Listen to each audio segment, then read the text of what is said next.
രാവിലത്തെ അപ്പം മുട്ടക്കറിയൊക്കെ ഇത് കാണാനാക്കി എന്നെ വിളിച്ചേ. നിങ്ങൾ മനുഷ്യൻ തന്നെയാണോ മനുഷ്യ? പാത്തോ, സത്യമായിട്ട് നമ്മള് മനുഷ്യൻ തന്നെയാ. പിന്നെന്താ നിങ്ങൾക്ക് ഒരു പ്രശ്നമില്ലാത്തേ? നിങ്ങൾ എന്താ ഛർദിക്കാത്തേ? നമ്മള് ഭക്ഷണം കഴിക്കാൻ വേണ്ടി ജീവിക്കണല്ല, ജീവിക്കാൻ വേണ്ടി ഭക്ഷണം കഴിക്കണതാ. അപ്പൊ ഞമ്മക്ക് ആവശ്യമുള്ള ഫുഡേ നമ്മള് കഴിക്കുള്ളൂ. അന്നെപ്പോലെ ആർത്തി പിടിച്ച് തിന്നൂല, ചവയ്ക്കാണ്ട് വീങ്ങൂല. ഓ, തീറ്റീന്റെ പ്രശ്നം അല്ല മുസക്കായി നമ്മൾ ഛർദിക്കാൻ കാരണോ. പിന്നെ രാവിലെ തന്നെ ഈ പഴഞ്ചോറ് തിന്നിയോ? ഇല്ല. പിന്നെന്താണ്ടോ മൂക്ക് അതിനെ കൊണ്ടൊന്ന് ആഞ്ഞു വലിച്ചു നോക്കിങ്ങളി, അന്നപ്പോ തിരിയോ. ആ, മൂത്രത്തിന്റെ മണാണല്ലേ? നല്ല രസമുണ്ടല്ലേ? റിസ്വാനെ, റിസ്വാനെ, റിസ്വാനെ വിളിച്ചേ? ആക്കൊണ്ട് കാണിച്ചരാ, ഇങ്ങോട്ട് വാ. ഇന്ന് മൂത്രം വെച്ചിനോ? ഒഴിച്ചിനല്ലോ, എന്തേ പ്രശ്നമുണ്ടോ?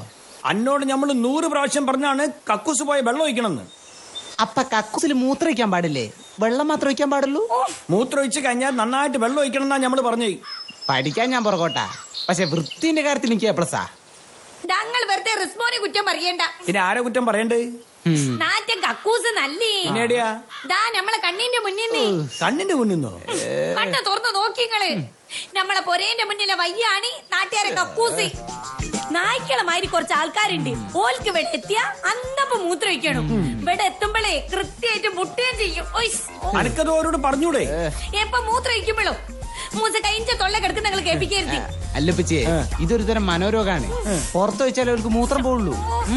2 മുട്ടുമടക്കി കിട്ടാഞ്ഞിട്ടാ നമ്മളെ പേരന്റെ മുറ്റത്തെത്തുമ്പോ അവർക്ക് മുട്ടല് അറിയില്ല. രാവിലെ തന്നെ ഇവിടെ കിടന്ന് പ്രസംഗിക്കാണ്ട് ഈലൊരു തീരുമാനം ഉണ്ടാക്കി. നമ്മളെന്താ ചെയ്യ? ഒന്നും നമ്മക്ക് അറിയണ്ട. കാറ്റടിക്കുമ്പോ അതിന്റെ നാറ്റം സഹിക്കാൻ നമുക്ക് പറ്റില്ല. ഞാൻ പോവുക. ഇനി രാത്രി ഉറങ്ങാൻ കിടക്കുമ്പോ വരാം. ഞാൻ പോവുക. നിങ്ങൾ എടുക്കാൻ പോണേ? നമുക്ക് മീൻ വെക്കാൻ പോണ്ടേ? മൂത്രത്തിന്റെ കാര്യത്തിൽ ഒരു തീരുമാനം ഉണ്ടാക്കിയിട്ട് ഇവിടുന്ന് പോയാ മതി. വല്ലാത്തൊരു ഇടങ്ങറായി പോയത്. മൂത്രം കാരണം ഒരു ദിവസത്തെ പണി കൊണ്ട് കൊടുന്നല്ലോ. മനുഷ്യൻ ഇവിടെ വന്ന് ഒഴിക്കണേ. മൂസക്കായി നമ്മൾ പറയണ ഒന്ന് കേക്കി.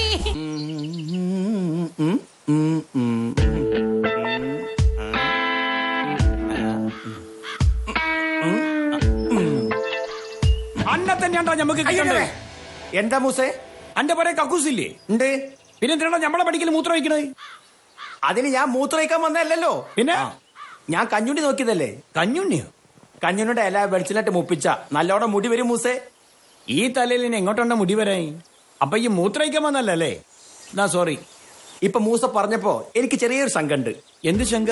മൂത്രയിക്കാനുള്ള ശങ്ക. അല്ലാണ്ട് എന്താ? ഈ കഞ്ഞുണ്ണിന്റെ ഇലയിൽ എനിക്ക് വേണ്ടേ? വാ ഇങ്ങോട്ട് വാ, കാണിച്ചു തരാം. ഇവിടെ ഒന്നും ഇല്ലാന്ന്. ഇവിടെ ഉണ്ട്. പാടില്ല പാടില്ല, ഇവിടെ മൂത്രം വയ്ക്കാൻ പാടില്ല. അങ്ങനെ പറഞ്ഞാൽ എങ്ങനെയാ ശരിയാവുക? മുട്ട എന്താ ചെയ്യാ? പെരേന്ന് സാധിച്ചിട്ട് വരണോ? എനിക്ക് ഇടക്കിടക്ക് പോണോ? എന്നാ ഈ ട്യൂബ് ഇട്ടോ. മുസക്കായി, ജീവിതത്തിന്റെ ടെൻഷന്റെ അടുക്ക് ആകെ കൂടെ സുഖം കിട്ടുന്നത് ഈ മൂത്രയിക്കല. അതും കൂടി പാടില്ലെന്ന് പറയരുത്. മൂത്രം വയ്ക്കണ്ടെന്ന് എന്നോട് ആരാ പറഞ്ഞേ? നമ്മളെ പേരെന്റെ മുമ്പിൽ വയ്ക്കണ്ടെന്നാ പറഞ്ഞിട്ടുള്ളൂ. ഇവിടെ നോക്കിയാൽ നിങ്ങളെ പോരാ മര്യാദക്ക് കാണില്ല മൂസക്കായി. പിന്നെന്താ? മണം കൃത്യമായിട്ട് എത്തണ്ടല്ലോ സുശീല. മണത്തിനോട് പോണ്ടെന്ന് പറഞ്ഞാൽ നടക്കോ? മുട്ടുപണിക്കാൻ തന്നാണ്ടല്ലോ, പിന്നെ ഈ മൂത്രം വയ്ക്കൂല. മൂസക്ക, കഞ്ഞുണ്ണി എവിടെ? കഞ്ഞുണ്ണി ഇവിടെ കഞ്ഞുണ്ണി ഇല്ലടോ. മൂസക്ക, ഈ വഴിയിൽ ആകെ കൂടെ സൗകര്യമുള്ള സ്ഥലമാണ് ഈ പുഴവക്ക്. ഇവിടുന്ന് വിട്ടാ പിന്നെ വർഷാ തിയേറ്ററിന്റെ മതില. അവിടം വരെ പിടിച്ചേക്ക് എന്നെ കൊണ്ട് പറ്റൂല. സുശീല, ഇവിടെ ഒന്നും ചെയ്യൂല. മൂസ, കഞ്ഞുണ്ണി എവിടെടോ? ഒന്ന് പോടോ ഇവിടുന്ന്. ഇവിടെ കഞ്ഞുണ്ണി ഇല്ല. നിങ്ങളല്ല പറഞ്ഞ് കഞ്ഞുണ്ണിണ്ടെന്ന്. നിങ്ങൾ നാളെ കളയാക്കാൻ നിൽക്കാ. ഇനി ഉണ്ടെങ്കിൽ തന്നെ തരാൻ സൗകര്യമില്ല. എന്താക്കൂ സുശീല? കൺട്രോള് കിട്ടുന്നില്ല. സുശീല, ഇക്കും ചെറിയൊരു ശങ്ക. അന്റെ കമ്പനിക്ക് ഞാനുണ്ട്. മൂസക്ക ക്ഷമിക്കണം. വെട്ടി തടുക്കാം, പക്ഷെ മുട്ടി തടുക്കാൻ പറ്റില്ല. അതുകൊണ്ടാ ഒട്ടെ. മുസക്ക താങ്ക് യു കേട്ടോ, ഒക്കെ ഭംഗിയായി.